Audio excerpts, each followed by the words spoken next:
Assalamualaikum. So, kita bertemu kembali masih lagi dalam bab 9, part yang terakhir iaitu 9.4 Perjanjian Persekutuan Tanah Melayu. Right, dalam subtopik ini kita nak tengok apa dia intipati Perjanjian Persekutuan Tanah Melayu. Right. So, apa dia? Kita tengok dahulu apa dia latar belakang Perjanjian Persekutuan. So, perjanjian ini adalah perjanjian yang ditandatangani right pada 5 Ogos 1957 yang merupakan perjanjian yang menandakan kita adanya Perlembagaan Persekutuan Tanah Melayu yang merdeka. Right? Dan dalam isi kandungan perjanjian tersebut ada diceritakan ataupun intipati perjanjian tersebut ada mengenai bagaimana soal kewarganegaraan, keistimewaan orang Melayu dan bahasa. Kita akan pergi satu persatu. Right. So, siapa yang terlibat dalam perjanjian ini? Of course lah Raja-Raja Melayu dengan Sir Donald McGillivray di mana mereka ini menandatangani di King House Kuala Lumpur. Right? Dan perjanjian ini boleh dikatakan sebagai asas kepada pembentukan Persekutuan Tanah Melayu 1957. Alright, kita tengok satu persatu.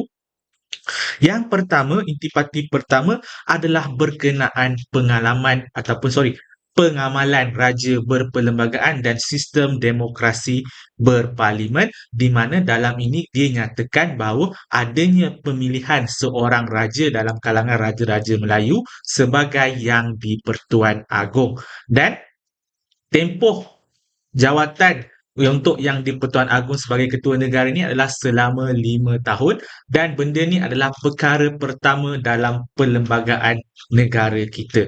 Right? Yang kita amalkan sampailah ke hari ini. Right? Itu yang pertama. Yang kedua adalah isu paling besar, isu paling sensitif adalah soal kewarganegaraan. Right? Semasa Malayan Union, kewarganegaraan adalah jus soli and semasa PTN 1948 kewarganegaraan adalah melalui dua cara. Yang pertama adalah pendaftaran, yang kedua adalah kuat kuasa undang-undang. Okay, kuat kuasa undang-undang.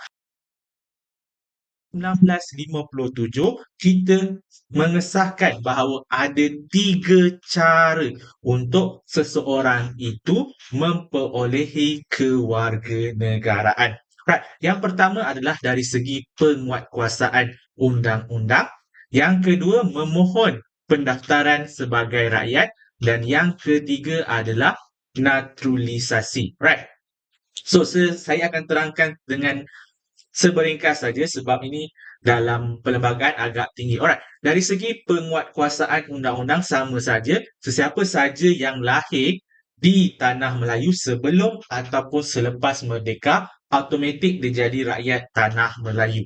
Itu dari segi kuatkuasakan undang-undang. Right? Melalui pendaftaran rakyat macam biasa masih dikekalkan konsep dia adalah mereka ini hanyalah akan mendaftar sebagai rakyat tanah Melayu dan tempoh dia agak kurang sikit kalau you guys rajin baca perkara 14 ni. Tempoh dia bermestatin hanyalah selama 2 tahun sahaja berbanding dengan dulu masa PTM adalah sebanyak 15 hingga ke 20 tahun.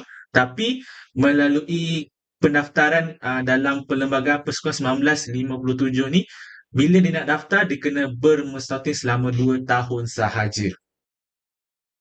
Right, itu dari segi penguatkuasaan undang-undang. So, nanti saya akan tinggalkan link dekat bawah untuk you guys baca dengan lebih teliti berkenaan perkara 14, perkara 15 dan juga perkara 19. Yang ketiga adalah memohon untuk menukar kewarganegaraan atau naturalisasi. So, maksudnya dia nak jadi warga negara kita ataupun dia ada warga negara, contoh dia adalah warga negara Australia dan dia ingin menjadi warga negara kita, itu kita panggil sebagai naturalisasi lah. Right. So, itu dia 3 cara awak ataupun 3 cara macam mana kita nak perolehi right kewarganegaraan dalam perlembagaan PTN 1957. So, ada 3 cara. 1948 kita ada 2 cara saja. Right. Yang seterusnya adalah berkenaan kedudukan istimewa orang Melayu dan kepentingan sah kaum lain, di mana dalam perjanjian ini sah mengatakan kedudukan orang Melayu akan terus dijaga and ada hak serta kewajipan yang sama. Okey, ini maksud dia walaupun hak istimewa orang Melayu dijaga, tetapi sesiapa sahaja yang jadi rakyat tanah Melayu ketika itu mempunyai hak dan kewajipan yang sama. Right? Hak keistimewaan ini diberikan atas sebab status orang Melayu ketika itu adalah merupakan rakyat asal tanah Melayu lah. Dan namun begitu, hak masyarakat lain tetap akan dipelihara dan dilindungi. Right. So itu yang ketiga. Yang keempat adalah berkenaan kedudukan agama Islam. Yang ini pun jadi isu. Tetapi kat sini kita sahkan bahawa agama Islam merupakan agama yang rasmi dan agama lain boleh diamalkan dengan aman damai. So, maksudnya agama lain bebas diamalkan, cuma agama Islam merupakan agama rasmi. Okay? Persekutuan Tanah Melayu ketika itu. Right.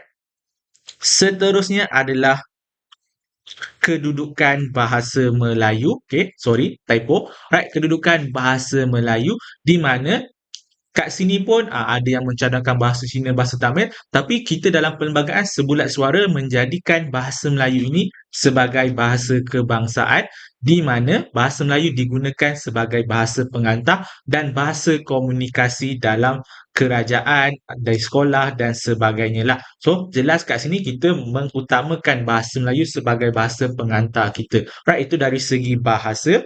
And itu saja. Okay. So, dari segi intipati perjanjian ini, kita hanya menyentuh beberapa topik ataupun beberapa intipati saja. Yang pertama adalah berkenaan raja. Yang kedua adalah berkenaan kewarganegaraan. Dan yang ketiga berkenaan kedudukan istimewa orang Melayu. And kepentingan kaum lain. Right? Dan yang seterusnya adalah berkenaan kedudukan agama Islam dan yang terakhir adalah berkenaan kedudukan bahasa Melayu.